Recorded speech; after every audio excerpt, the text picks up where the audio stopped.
2020 год в нашей республике был объявлен годом башкирского языка. Наконец наступила зима, и можно подвести итоги и узнать, кто же как поработал в уходящем году.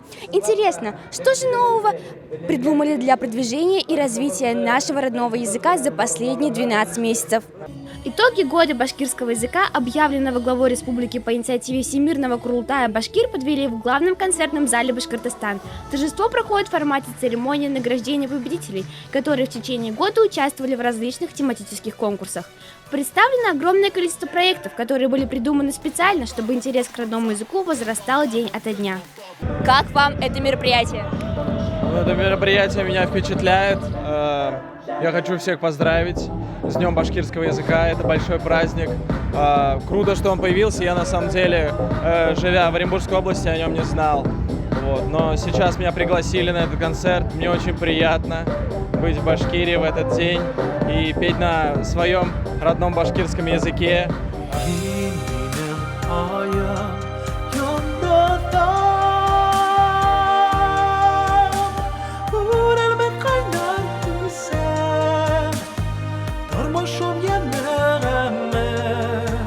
Известные молодые артисты презентовали свои новые песни и клипы. Перед зрителями выступили звезды, чей вклад в современный башкирский язык велик. Перечислять всех не будем, но отметим, что серьезную программу мероприятия отлично украсили юные участники вокальной студии детско-юношеского телеканала «Тамыр». Помимо песен, у моих коллег была важная должность. На протяжении всего концерта они листали календарь месяцев на башкирском языке, и зрители вместе с ведущими вспоминали самые громкие события того периода. Как ты думаешь, нужен ли вообще День башкирского языка?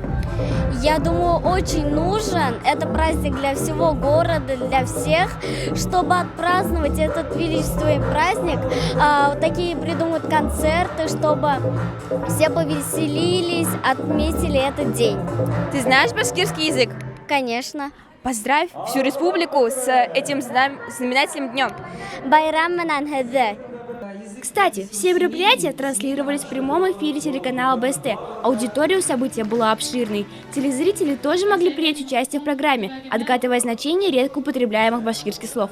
Рулили эфиром известный поэт и радиоведущий Газиз Абдульменов и мой коллега по детской информационной службе «Гора новостей» Рустем. У ребят не было права на ошибку, как и не было этого права у всей команды телеканала «Тамыр», которая за кадром выполняла мощнейшую работу. Традиционное, исконное, а главное свое, может быть одновременно современным, модным и стильным, ведь просто нужно подобрать верный формат. Например, здесь представлены самые громкие и классные проекты. Александр Бикбаев, НЖ Снегирева, специально для «Горы новостей».